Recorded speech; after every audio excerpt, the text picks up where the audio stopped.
What's up, everyone? This your boy Des the King back with another white belt versus blue belt, white belt versus white belt. Make sure y'all follow me on IG at Des the King and watch King Talk TV every Sunday on IG Live, 8:30 a.m. Mountain Standard Time. And here we go. I'm over here with my boy Jesus, which is, if you watch my past videos, you already know this guy brings it every time on the mat. I need to roll with some other people though. I'm always rolling with this guy, but he makes me better. So yeah, just playing around. Passing and no gi has been a problem for me personally. It's just really tough, especially against guys like him. Here I'm decided to go for a knee slice. Just easing in for that. He throws in the monkey grip on my head, which is a smart thing to do. Just trying to control. He just like his control game. He's like one of the smaller guys in the gym, but I promise, man, rolling with him is like rolling with two people sometimes. Really strong guy. It amazes me. There, he tries to pass, but I end up in the triangle setup. Looking at it now, it looks like I should have just underhooked that his left leg to keep him off balance, to keep him from posturing up like he is. But he ends up getting the leg in and getting out, which is good for him. There, I end up kneeing him under the chin. I knew that hurt so bad, and I was so sorry about that. There's a replay in case you missed it. So I apologize about that, and then we get back to it. There, I almost did it again, right in the cervical that time. I tried to go for a little omoplata, but he saw that and protected his arm. It's like these guys, the higher belts, know what you're going to do before you do it. You got to keep rolling. Here he almost has me in side control. I tried to roll out and then ends up taking my back. This guy takes my back like all the time. But I'm pretty comfortable here since I've been here a whole lot in my short jiu-jitsu career. So I'm not too scared about him choking me out. So I'll just control that arm. Keep your chin tucked. Shoulder to the mat. And then, just try to work your way out.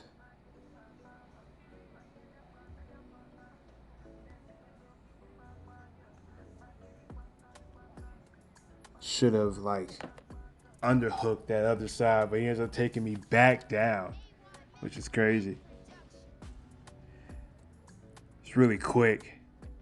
And now we're back in pretty much the same position. It's crazy, man. If you're watching this far, please give your boy a like. Consider subscribing. I post jiu-jitsu videos like this all the time. And I also have a weekly podcast called King Talk TV. Check your boy out on IG.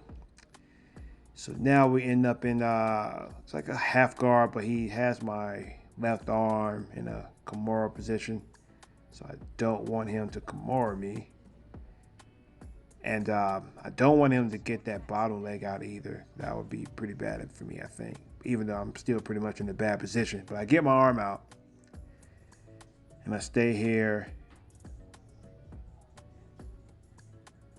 Looks like we're in a little half guard. So I want to pin his arm out. And I didn't cross face him, as you will see soon. I should have. I should be trying to pin him back down. It's just like I forget these things. I know, looking at it, I know what to do. But obviously, when you're in the middle of a match, that's when you have to remember. That's what separates the greats from, excuse me, that's what separates the greats from the regulars. Like, the greats can do it under pressure. There he ends up sweeping me, which I wasn't expecting him to do, but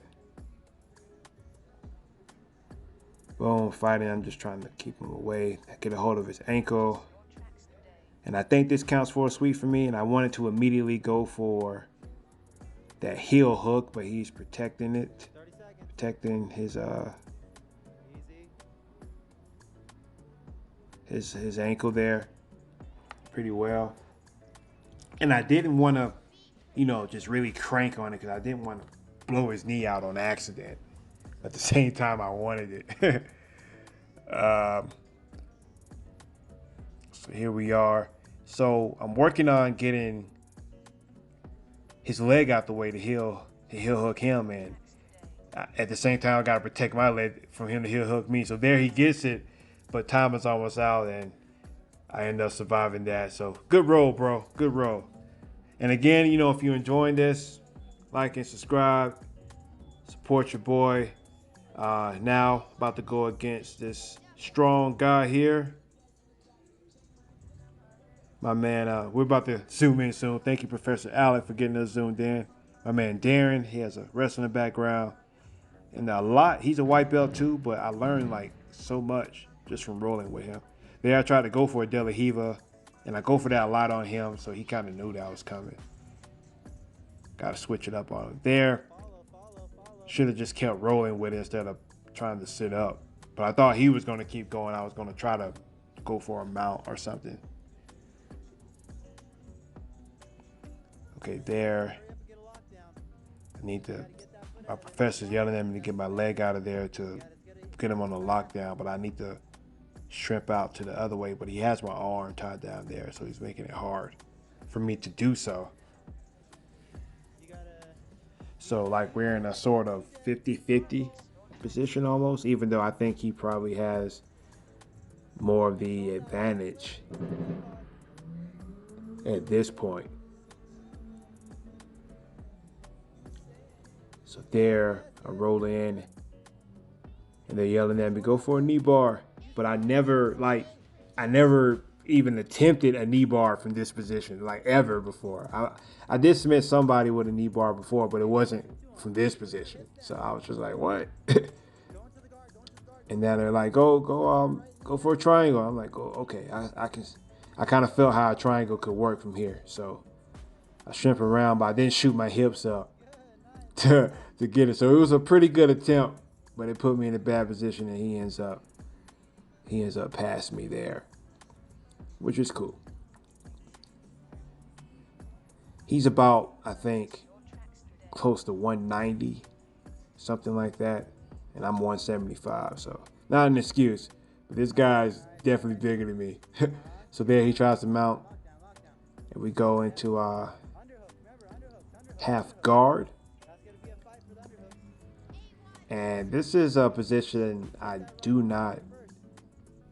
don't like to work from here, but I need to start working from here because I think there's like really good advantages there if you know what you're doing. But I currently kind of do, and I kind of don't at the same time, if that makes sense. So yeah, I know the key is if you're on bottom, you want to stay up on your side. You don't want to be flat on your back. And your job on the top is to push the guy back down on his back. So it's like an all-out battle right here. So there, you pull him back, and then you're supposed to like sweep him to the other side. But the guy is so strong, like he knows. He knew that. So there and this move I learned from him, like to go out and bust out of the half guard. You grab both legs and then you basically sprawl. I learned that from him. I do that to other people who put me in half guard. So that's a good move. And he gets out there. And he has like a strong like grip on my leg, and I just couldn't like shrimp out to get in a better position to get out to keep it from passing. So I think he gets points from that. Now we're in the north-south, in another bad position for me. He's trying to darce me, but it's not. It looks like it's in there tight, but it's not really in there as tight as he would like. He's trying to roll me on my side, but in my head, I'm like, nah, I'm not. I think if he sprawls, it would have made it like way tighter. He probably could have finished it. So end up getting out from there. And we're both like exhausted from that. I wanted to go for a throw right there. The judo throws are so brutal if you get them. Here I got the leg, and if there was more mat on that other side, he was gonna go down. I don't care. He might disagree, but he was gonna go down. There was a good takedown from him. But the round is almost over, so at this point I'm just like, yeah, whatever. And